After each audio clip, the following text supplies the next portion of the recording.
जब मालिक बुलाए तो दोस्तों से छुट्टी नहीं ली जाती, जब मालिक बुलाए तो भाइयों से पूछा नहीं जाता। मैं अल्लाह का वास्ता देके आपसे पूछता हूं, जब हय्या अलस सलाह हय्या अलल फलाह, फजर की अजान में अस्सलातु खैरुम मिनन नौम आवाज़ा पड़ता है, ये किसकी तरफ से पढ़ रहा है?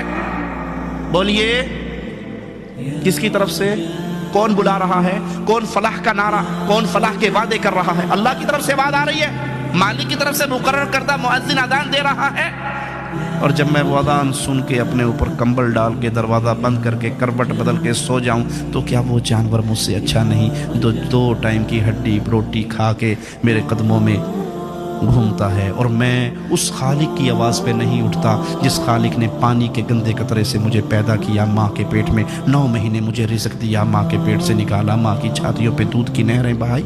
मैं उस अल्लाह का आवाज़ा सुन के फिर ना उठूं तो मुझसे कौन बेहतर है?